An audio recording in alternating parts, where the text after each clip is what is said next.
Sweat was dripping from his forehead onto the metal floor of his little cabin, while the sea moved the boat in a steady, lulling rhythm. He had to endure it, the tension he always felt before one of the dives. It was nerve-wracking. Steve forced his head down and stopped breathing. He was about to get sealed into this new ADS, the atmospheric pressure diving suit, and descend toward the ocean's floor. Just another test run, the people had told him. But what if it went wrong? What if the batteries died? He felt his blood pressure rising. What if there was a leak somewhere in the suit? If he suddenly felt cold water dripping onto his skin? He imagined it as vividly as possible. The heat in there. Then, a single drop, cold as ice, touching his arm. A sudden jerk, and another drip. His pulse shot up even further. Communication cut off, the lights went out. He would find himself caught in this monstrosity of a suit, standing in complete darkness so far below the surface that there was no way for him to ever reach it again. Water pressure high enough to easily scrap a car would be bearing down on him, while all he could hear would be the ocean's hum, his own racing heartbeat, and a slowly increasing drip, drip, drip of water passing by the seals. He would scream when no one could hear him, probably bite his own lip to calm back down. He felt his heart rate spiking again as more sweat fell from his body. The darkness around him would be complete. Down there, the only light that was shining came from other living creatures. Those who could survive the pressure at that level without a suit. He, in contrast, would be stuck. If he stayed down there, he would die from asphyxiation, which would take hours. Or, if the suit failed and the drip turned into a torrent, his life would end in a split second. Crushed by the ocean's pressure. Hardly anything would remain of him. It would turn him into paste. The animals living down there would gladly accept the feast. He raised his head and opened his eyes. His blood pressure shot down immediately, and his heart rate slowed. In his mind, he could see the darkness, hear the hum, and feel the cold chill as death was approaching. Steve's arm moved as he imitated pressing the emergency button, the one that would expand the balloons on the outside of the suit and drag him up. It would take some time for him to reach the surface, but with every passing second, the pressure the suit was under would lessen. The dripping would slow, then stop. Light would appear slowly, turning the pitch-black darkness soft blue. He could feel the sweat drying on his skin, closed his eyes again and imagined it once more. Just a few hours to go, Steve told himself. Enough time to run more simulations in his mind. He didn't know when or if the worst-case scenario would ever happen, but he promised himself that he would be ready for anything.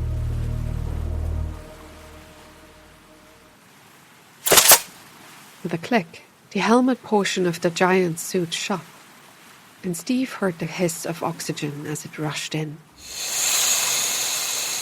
Seal? Check. Pressure? Check. The female voice reaching his ears sounded strained, and he adored her all the more for it. Charlie, the lead technician of the program. She had started working here long before him, and, apart from one of the board members, seemed to be the only one as tense as him any time they launched another test. He had heard her voice on the comms on his first dive in such a suit, a little proof of concept adventure to just about 50 meters or 160 feet of depth. And since then, she'd always been there with him. Charlie believed in the program, the suit, and even him. He had listened to her countless times, talking about what results she expected, what marvelous new ideas they were about to integrate, and even her thoughts on the board and CEO anytime their funding got another hit. By now, her stressed voice was part of his life. It almost felt like she was down there with him when he found himself in the darkness. Battery? Not perfect, but okay. 69% of normal capacity. We need to switch that one out after this dive, but it should be good enough for now. Everything okay in there, Steve? He couldn't help but smile. All the tension he had gone through a few hours ago was nothing more than a memory. He was about to reach new heights. Well, depths in this suit, pushing their new designs to its limits. Charlie had been angry when the CEO had informed them of the new change of plans, but that was now also nothing more than a memory.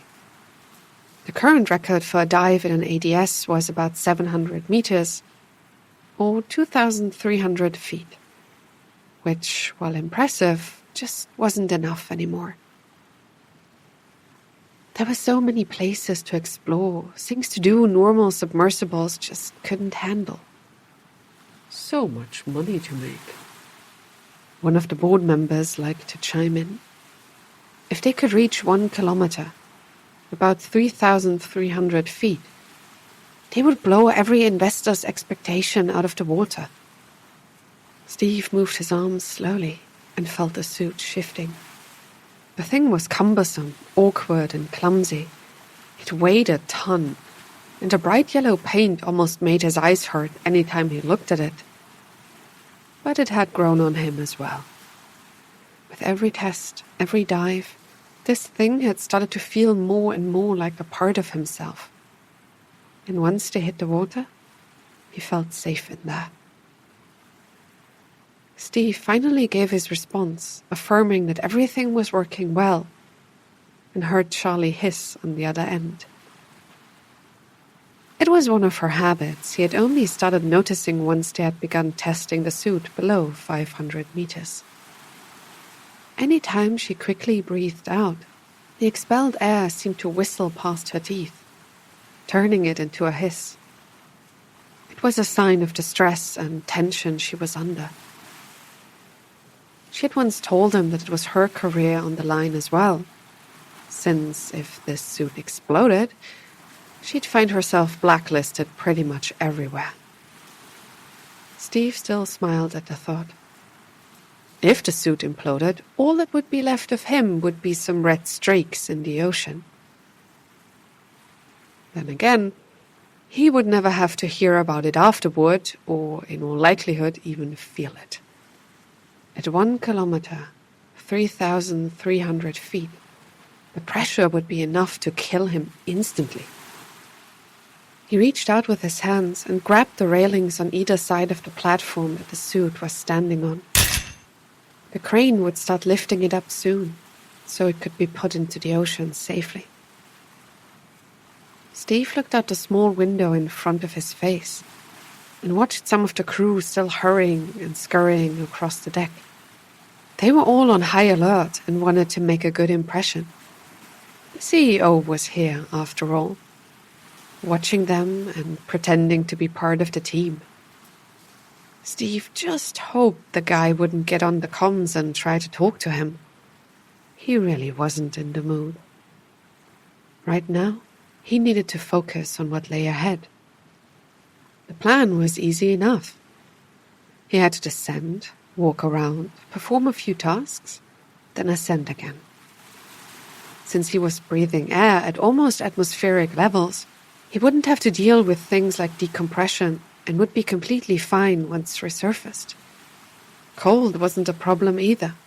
The water's temperature was stable down there.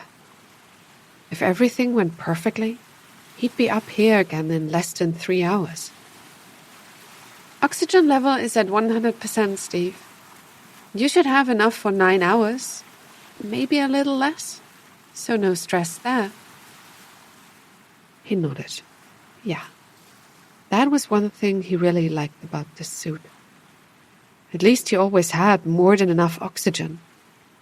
The thought of suffocating in here wasn't a welcome one, and he liked that the engineers and technical staff seemed to share his worry. Are you ready? We'll be writing history today. He heard Charlie again, her friendly tone belying the tension she had to feel as well. He answered and made the suit's hands grab onto the railing more tightly.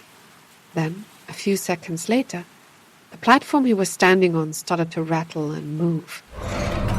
Steve tried to focus on the horizon as he was lifted up and off the deck of the boat. The weather today was nice. A few small clouds, no sign of any storm. Not that he would notice anything once he was down there. Nothing that happened up here could reach him, besides Charlie's voice. He had once asked her how deep down the suit could go, and her answer still stuck with him. In its current iteration, probably 1,200 meters. If they got the funding, they could make it to 1,500. Below that, it would get really complicated. This test today would get closer to the limit than she felt comfortable with. Steve knew. Well, it wasn't like he could stop it now. The platform he was standing on was already moving over the side of the boat. The sound of the waves increased. Below him was the ocean and its abyss. He would jump in and start sinking, losing light with every passing second until the darkness swallowed him whole. And all the while, people would be watching through cameras all over the suit. His heart rate, blood pressure, oxygen levels, and other stuff would be measured in real time. So there was no hiding the tension.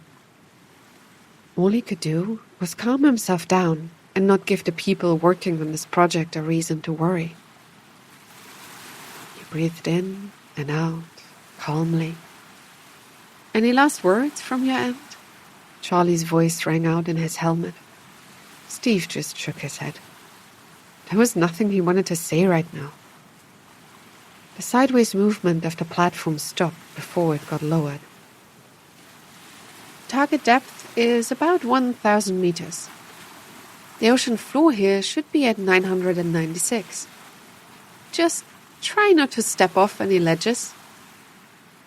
The tension in her voice was unmistakable.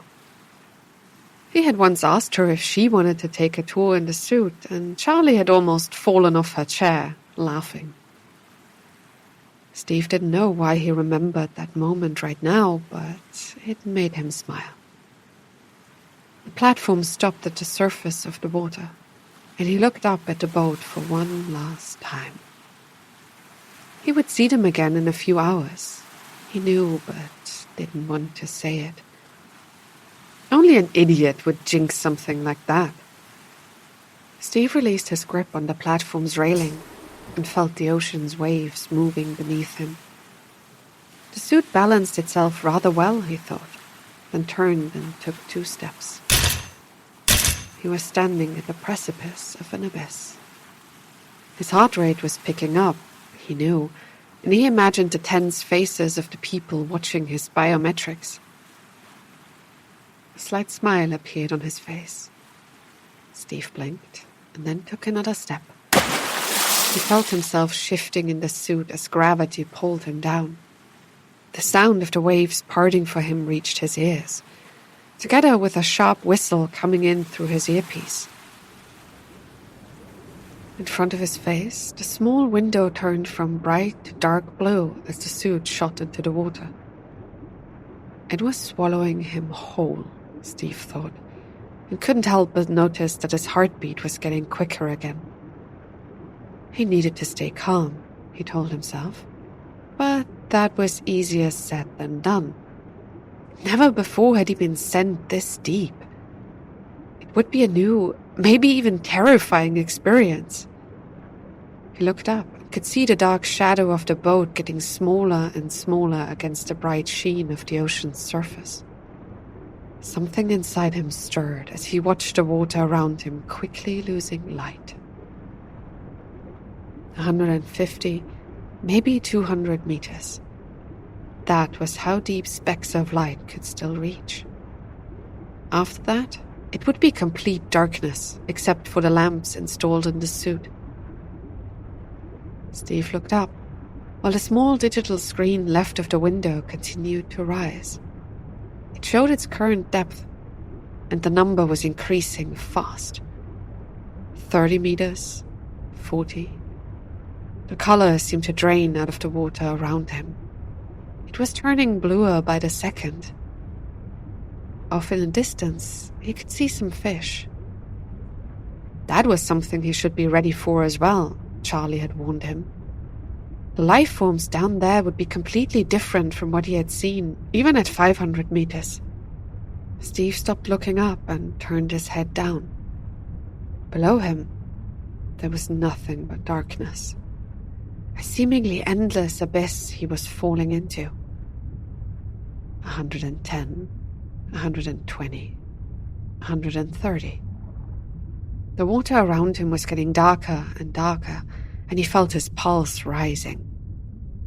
If the suit failed now, he'd die. There was no way he would be able to get back up to the surface on his own anymore. He could feel a drop of sweat running down his back, and immediately tried to calm himself again. Everything is working fine, he repeated in his mind. He had done many dives like that, some far deeper than 130 meters. Still, Steve pulled back his head and looked down into the main part of the suit. One of the emergency buttons was there. If he pressed it, the suit would rise again. He could stop it whenever he wanted. 160, 180. Still, not even 20% there, but the blue around him was already almost completely black. There were shadows far off, and above, just dark blue water. The abyss was calling him, pulling him down. But the suit still held firm. There was no sign of any problem. He slowly moved his arms up and down to show the people that he wasn't just passively sinking, then watched as the lamps of his shoulders started to flicker and glow. Around him, darkness reigned. But right here, his descent would be followed by light. 240, 250. The low drone around him was now a reminder of where he was heading. It was so different from life above the waves. Wind, animals, other people, or the clamor of machines was an almost constant companion up there. But down here, in the dark, hardly anything seemed to make a noise. That wasn't true, Steve knew, but at least to him, inside the suit, it felt that way. Without light, the creatures living down here relied far more on sound than on sight. The only reasons something might shine are either to lure in prey or to communicate. Steve shivered at the thought. The deep sea was still almost completely unexplored after all. No one knew what else was down there. Not that he feared the things around here for real. The grip strength of his suit was enough to tear off tentacles and break shells. He had encountered some nine eyes at the last dive, the one to 500 meters of depth. Small fish, sharks to be exact, that had tried to suction themselves to his suit and bite out a cookie-sized piece of his skin. They had lost teeth, and the suit had sustained no damage at all, apart from some almost perfectly round scrapes in the yellow paint. If something does swallow you, just tear apart its insides. Charlie had told him once during a party with an open bar. It had been a joke, but right now, sinking into this endless darkness, it felt like it might come in handy. What was down there, below him? Maybe some kind of creature with a giant maw, waiting for him to fall into its open mouth. He felt another drop of sweat on his skin, this time on his forehead, and forced himself to put up a smile. At least the people checking his biometrics couldn't read his thoughts. They probably would have pulled him long ago and replaced him with someone else. 300 meters. The darkness had long since turned completely solid, it seemed. There was no kind of light anymore besides his own, and the only reason he even knew he was still sinking was the counter left of the window and the tiny reflecting pieces of debris or plankton whizzing by. 400 meters, 500 meters. This was as deep as he had ever gotten inside the suit. The darkness around him was endless and unchanging.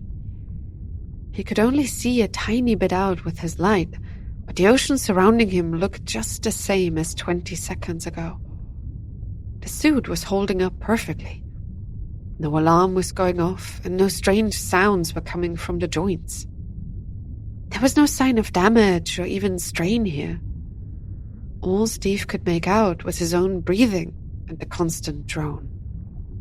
He was fine, he told himself. "Everything holding up down there?"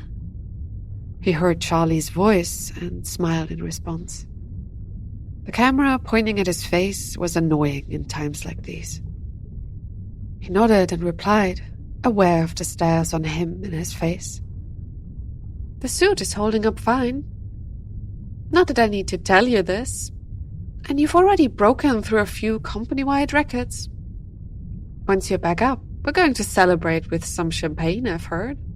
So you can look forward to..."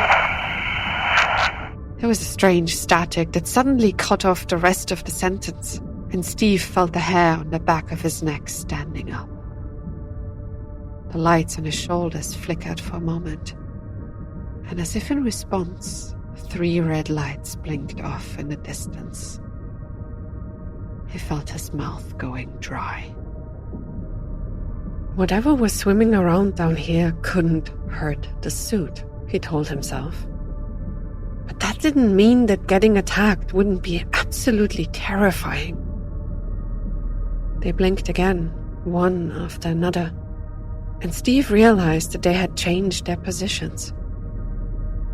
Not only did they follow him as he continued descending at a rapid pace, but it felt like they were swarming out. A 4th one appeared, a 5th. He couldn't see anything beside the red glow. No bodies, no forms, but he felt the danger in his bones. Whatever it was, it hunted in packs. The light kept following and spreading out. Steve shivered inside his suit. Whoever was watching his biometrics would see his heart rate and blood pressure spike. A 6th red light appeared, just for a moment, before they all suddenly went dark. Steve felt like the temperature inside the suit was dropping. Something was coming, he thought, just as the light on his shoulders came alive again, and he saw a disturbance in the reflective plankton whizzing by. It got pushed away to the sides. Steve turned his head and, at that moment, suddenly felt the impact. Something heavy hit the suit from the left, right at hip height, and his view shifted. The suit turned over and tumbled, but before the stabilizers could even react and put it right side up again, a second impact hit him. This time, he heard it clearly. The sound of sharp teeth cutting through paint and scraping over metal. He wanted to scream, but knew that that wouldn't help. Steve found himself upside down, still turning while descending. The light on his shoulders was flickering again, but in the short bursts, he finally saw an outline. A long brown body shot toward him. It looked streamlined and flexible, with a bigger head and the legs bundled up beneath it. Only in the last second did the thing turn and hit him with the bottom of its body. The sound of something sharp and hard scraping over the metal as the suit whirled around again from the impact. Some kind of squid was attacking him. His hand shot down to the emergency button, but he stopped at the last moment. He got hit again from behind, whirling around while his fingers were frozen in place. If he activated it now, he warned himself, those things would attack the balloons. Once they damaged enough of them, there would be no way for him to return to the surface. He felt sweat on his brow, and the stabilizers kicking in and righting the suit. Around him, almost a dozen lights were blinking, all of them red. There were more of those things. Steve's mind raced. Was there anything he could do? If he caught one of them and tore it apart, would the rest disappear? He already knew that he wouldn't be able to touch those things with the claws, much less catch one. It looked like a wave of red light was moving through the squids around him. One by one they glowed, and then fell dark. They were communicating. Steve pulled his hand away from the emergency button and put it back into the arm of the suit. He would have to endure, he told himself. The display to the left of the window showed 720 meters, 2,400 feet below the surface. There was still almost a third to go. An impact shook him. The world around him turned black again as the lamps on his shoulders went out. Neither he nor anyone on his team had ever even thought something like this would be possible. Those things were throwing themselves against his suit, even though they had to know by now that he wasn't edible.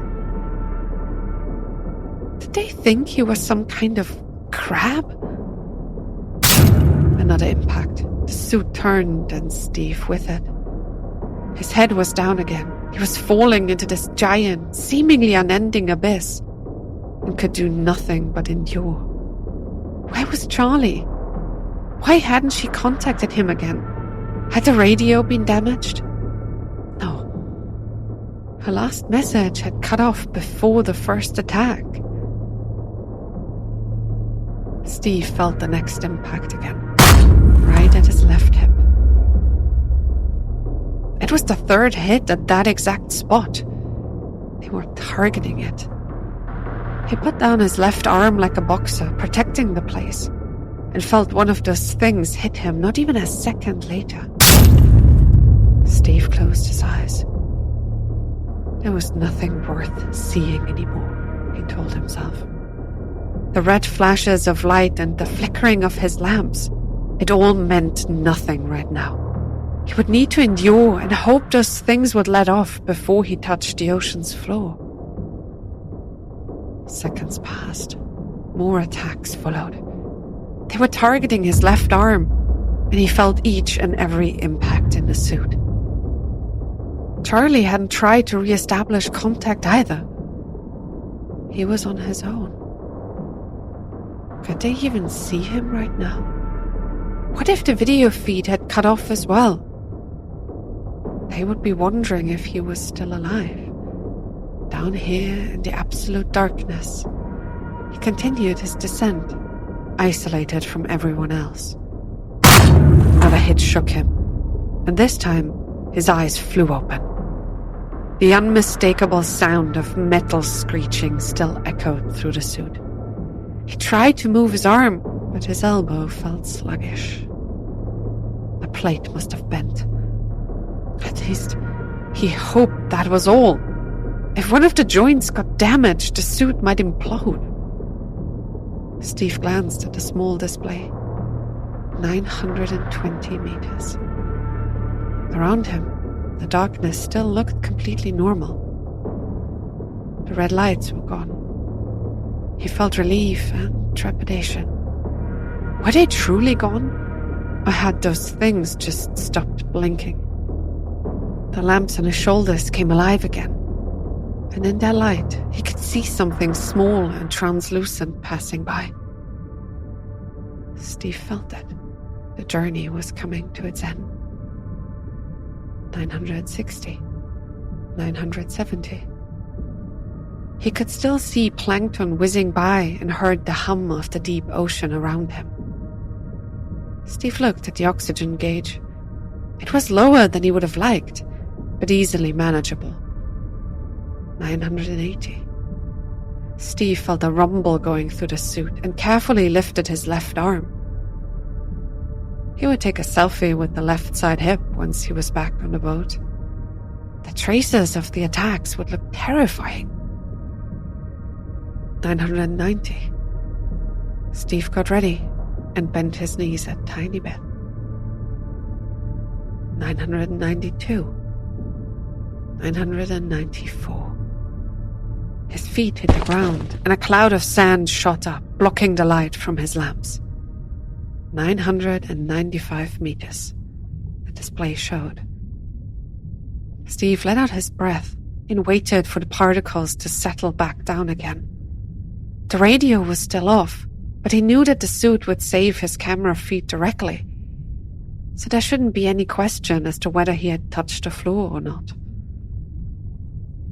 Normally, Charlie would tell him what he should do. If it was picking up stuff, walking around a bit, or showing the suit's different capabilities.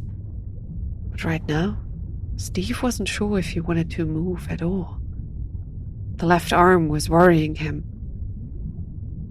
1 atmosphere per 10 meters, the engineers had told him once. That was how much pressure was on the suit. Which meant, right now, there were about 100 atmospheres on him, or 1,500 psi. If the joint gave in, he wouldn't even have time to wonder what had happened. Steve shivered again, but his breathing was steady. With a button on his arm, he turned on the high-powered lamps that would drain the battery too quickly for normal use. His surroundings seemed to glow in the strong light. It almost looked like a desert down here, he found. Sand and small stones were covering the floor. There were no corals down here, no fish or other life forms. At least, as far as he could see, but Steve knew that appearances could be deceiving. He slowly continued turning, always mindful not to disturb the sand and debris too much. Off in the distance, at the edge of the cone of light, he could see something that looked out of place.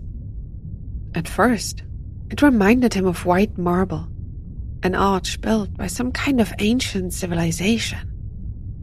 But Steve realized what he was gazing at not even a second later. Bones, and big ones at that. The remains of a whale. He started walking, well, more like jumping as if he were an astronaut, toward it.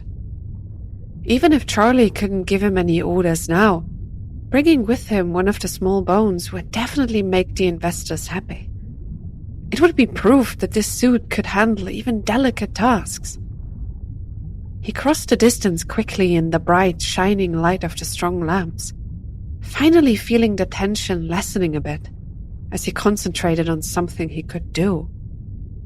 Those strange squids above might still be there, so he wanted to spend a bit of time out of their reach so they would move on. He landed on a rocky outcrop just in front of the massive whale skeleton and made sure the camera would catch the whole structure. They couldn't have planned it any better if they had tried, he thought. This image alone should make the CEO very, very happy with the excursion, even if there were some technical difficulties. Steve could see something that looked like a finger bone lying close to him, bent down and picked it up in his right hand. It took him far longer than normal to handle this small piece of bone carefully in the clunky suit, but he wanted to make sure that the object would be whole when he ascended back to the surface. Just as the massive claws closed and locked, a noise reached him through the drone of the ocean. It wasn't the scraping of metal or the sound of a whale far off, but closer. Steve looked up and toward the skeleton, then slowly shifted his shoulders to change the angle of the light. There was a shadow by the bones. One that didn't disappear as the light hit it. Some kind of fish?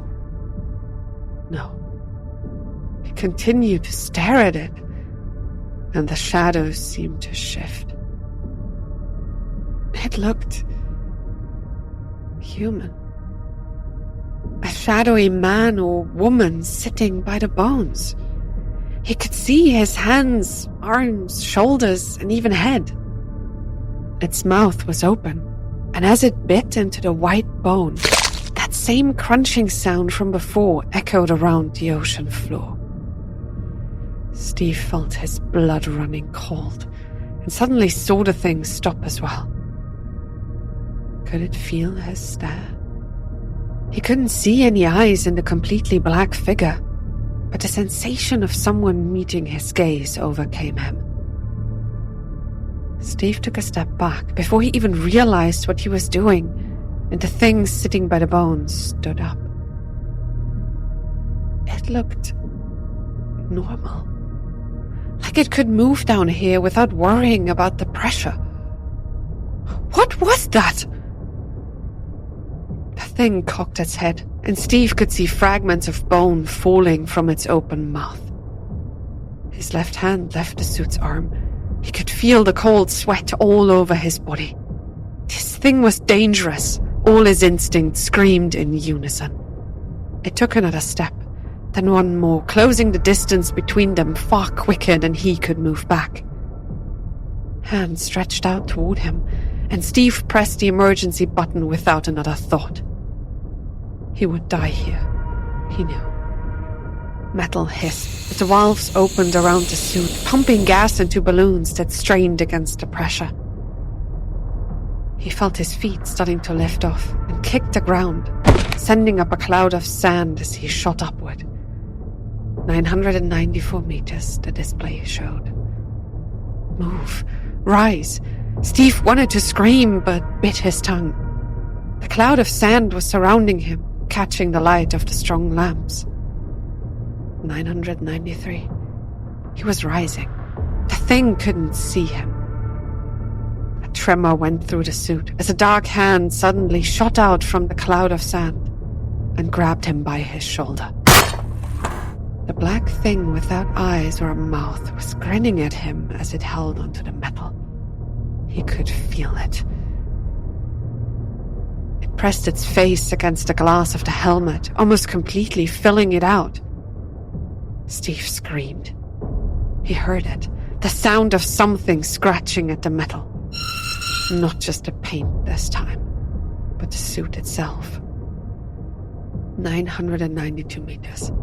His arm shot into the left sleeve of the suit. The thing was holding onto him, scratching him. It would make him implode.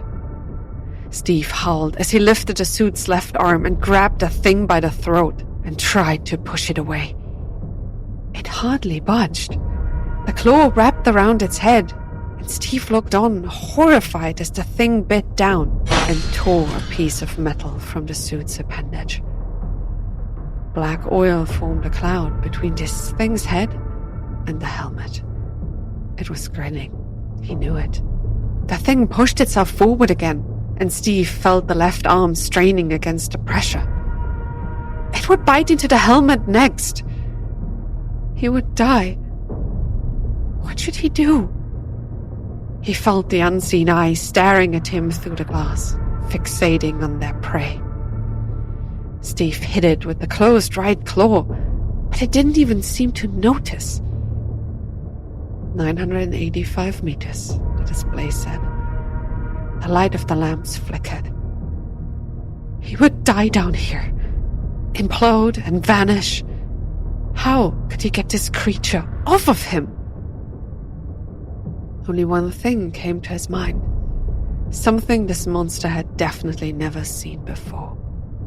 Steve screamed and pushed the wounded claw of the left hand down the suit's leg. He had spent hours upon hours studying the diagrams of this machine. Everything had its place here. And there was only one thing this monster might find frightening. The suit had 3 oxygen tanks, a main one hidden in the back, and 2 smaller ones along the legs. He heard the bang and felt the metal bend around it. The shock shook the whole suit as the joint in his left arm finally gave out and the appendage fell. Steve couldn't concentrate on any of it. All he could see, all he could focus on, was the black open mouth of this abyss dweller, ready to bite into the glass of the helmet. The suit whirled around as oxygen almost exploded from his leg. Bubbles shot up, filled the area, and suddenly he could see the thing do something it hadn't done before. It moved back.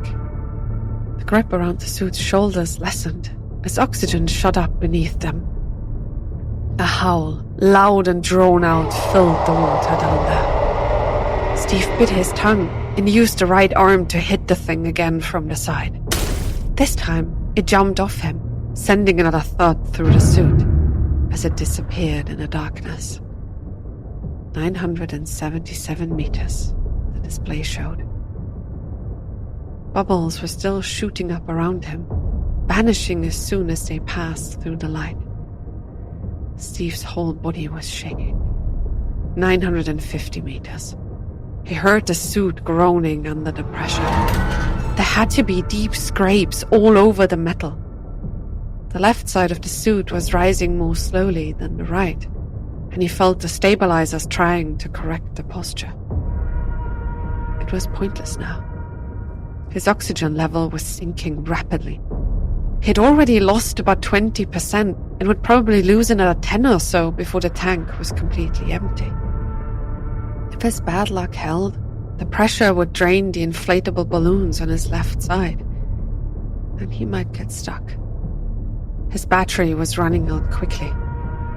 The bright lights and the constant stabilizing efforts were draining them. He didn't care. It wasn't about the rough ascent, nor about the batteries or even the oxygen. His arms and legs were shaking as he stared out into the endless ocean. The darkness was encroaching again. He needed the light. Would this thing come after him once more? Were there others like it? His heart was racing out of control. Sweat was dripping onto the metal of the suit. 920 meters below sea level. The air inside was getting hotter and hotter with every passing minute, while the water outside the suit stayed just as dark as before.